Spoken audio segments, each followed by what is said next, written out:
So it's time for us to bring to you our next keynote discussion and session on leading through influence. It's an absolute pleasure as I present to you Mr. Manoj Kohli, Country Head, India, Softbank, because we truly believe that leaders have the capability to translate vision into reality.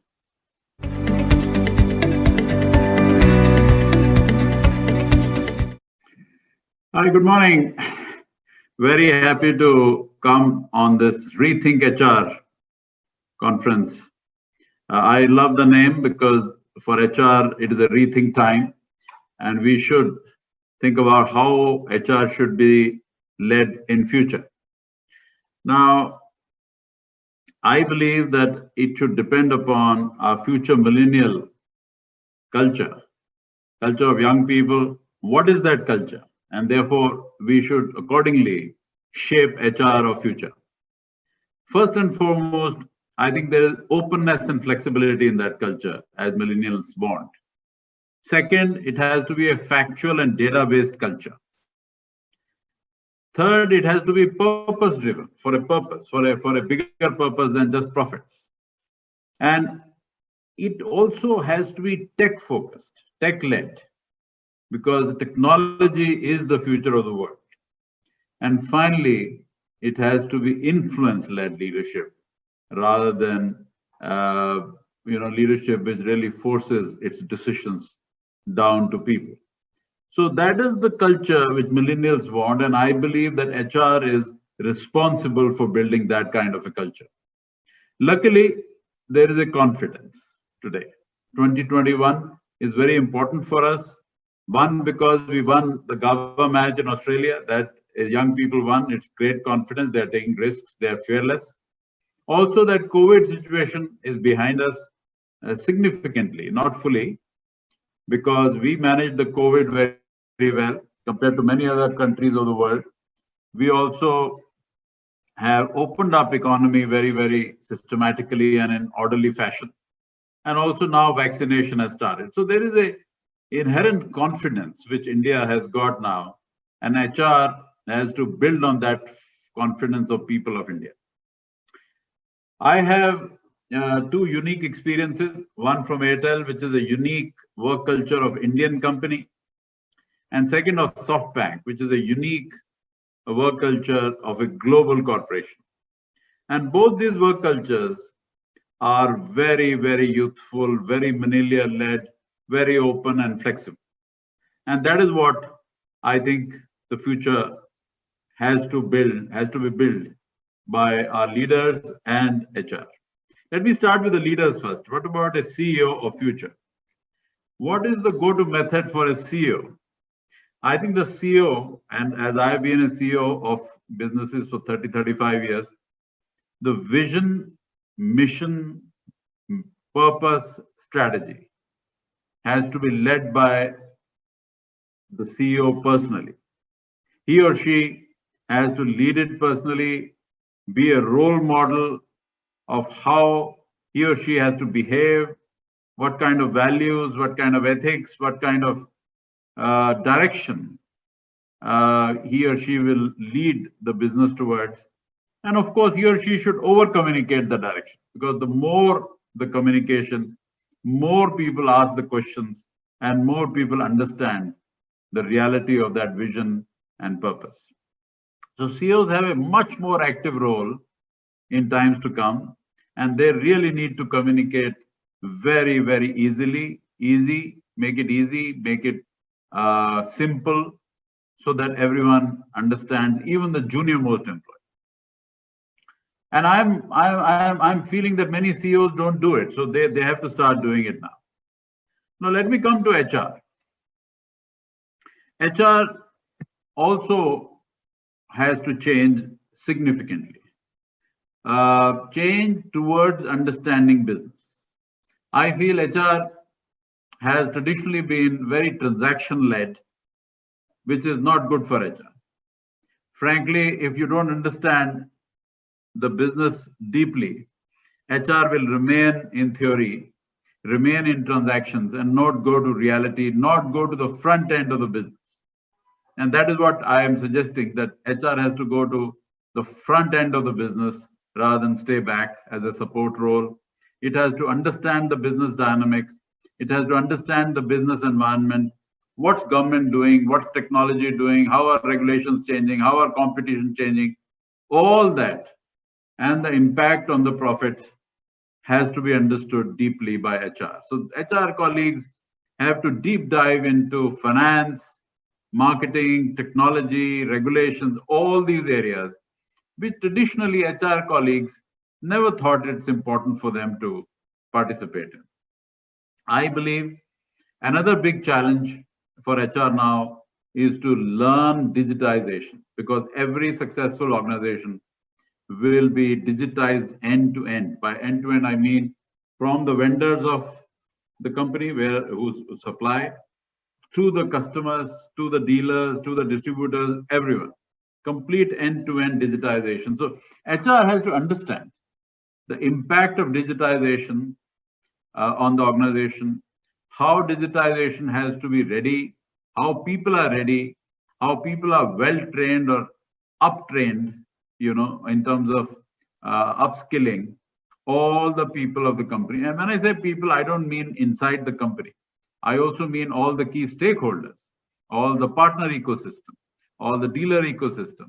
Everyone has to understand the digitization of the business, because that will make the company much speedier, much more responsive. And I believe that is the only way to succeed in future. So HR actually has to lead digitization. That is what I'm suggesting. In the pandemic, it is very clear in the last 12 months that leaders have led with example. Leaders have led with influence, because physically you couldn't lead. You couldn't be with people physically. Hence, they have led with high degree of influence. And I'm very happy to share that majority of leaders have passed the muster. There are very few leaders who could not do it, but majority did it very well, and they have grown. Leaders have also grown. Leaders have also matured. They have done great things, great new things during last 1 year. One, they have built new business model with digitization. Earlier business models were different. Now they have built new ones. They have also built frugality in the organization, which means cost efficiency, productivity, etc., etc. They also have enhanced the innovation engine of the business so that new products and services, new features can come up faster. They also have focused on financial fitness so that financially the company is stronger, cash flows are better, leverage of the company, the debt is lower. And finally, they have focused on high performance culture, and they may have filtered out low performing employees after coaching them, after trying to help them to pick up, but finally they had to let go of low performing employees. So clearly high performance culture is the name of the game in future. And I can tell you, there are great companies which are emerging out of pandemic. Many companies have learned so many good lessons, and the leap of digitization of 10 years. In 10 months, digitization has grown in terms of customer behavior, employee behavior by nearly 10 years, which is fantastic. I think this change may not have come if pandemic was not there. Now, what is the future? What about the future leaders, future HR leaders, business leaders? I believe the biggest thing is courage. You need to have courage to initiate the change, to convince the people about the change, to give them benefits of the change, to show them how they will have to lead the change, participate in the change, embrace the change, and love the change. This is the biggest issue for leaders and for HR leaders too. And this can only happen if you have internal conviction inside you that this is going to happen by 2025 or 2030 in the world or in India. I'm very clear, the world will be led out of technology. Only technology will survive. All businesses which are focused on technology will win big in this decade. In India particularly, this is a very, very great situation.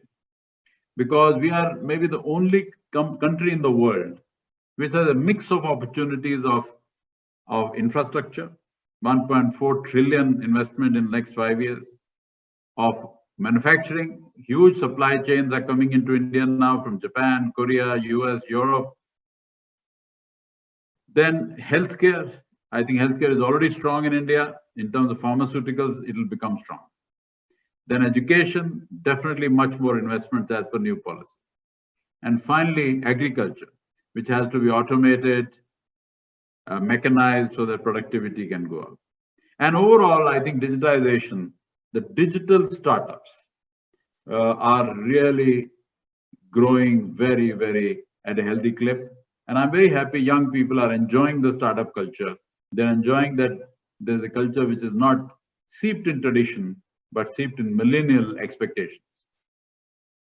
Finally, I just want to say that the leaders, whether they are business leaders or there are HR leaders, they have to be humble and honest with the employees.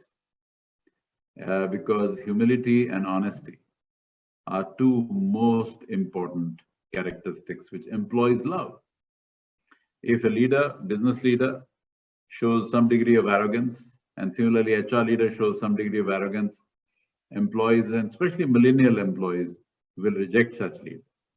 So therefore, I will encourage all leaders, business leaders as well as HR leaders, to really show high degree of humility and a high degree of honesty in their communications, in their day-to-day operations, in their day-to-day personal role modeling, because everyone in the organization or even outside the organization, they are noticing every statement, every behavior pattern of the leaders. And if you are to role model, you have to walk your talk, and you need to be careful not to say anything, not to do anything, which actually runs against your ethos or against the ethos of the organization. So this is a big test for business leaders and HR leaders. I am confident, especially in India, that the reforms are being led by the government, and you can see that in the recent budget, which came out a few days back. And every organization, every company, whether it's Indian company, multinational company, the leaders have to lead a reform in the company, because the national reform can only happen if the company reform, if the unit reform also happens. You know, they are linked to each other very, very deeply. So therefore, in this reform decade and great success decade of 2020 to 2030, when the first year itself, 21, is starting with a double-digit GDP growth rate of 10% plus, I think we can achieve 7 to 8% consistently through the decade and really become a major economy, the number 3 economy of the world, and largest population, youngest population, with a lot of aspirations to be global, and not only global scale, but also global standard, quality, delivery, cost in this decade. So this will be a decade for India. This will be a decade for business leaders. This will be a decade for HR leaders. And I finally want to say that it is a decade for you. And you all who are listening today should really take this opportunity by fully. I believe that such opportunities don't come. I'm really envious of you because you are young. I'm not that young. So, but you have a long, long runway ahead of you. Take this opportunity, initiate the change, lead the change, and do your best so that India as a country and your company as a company can be world-class in every way. Thank you and good luck to this great conference of Rethink HR. And I'm very happy that I was invited. Thank you. Thank you so very much, Mr. Manoj Kohli. And you yourself are a leader that your people look up to. You know, the qualities that you mentioned today, each of those qualities are in you, which is why we say that a leader really sets an example. So thank you for being a role model to so many of us around you. Thank you so very much. It's been an absolute delight having you here as our keynote speaker. And like you very rightly mentioned, looking at the pandemic with this very, very positive light of how these challenging times have brought about this change of digitization. What we could have achieved in all of 10 years, we've got it in these 10 months. So once again, I'd like to thank you for joining us. Thank you. All the best.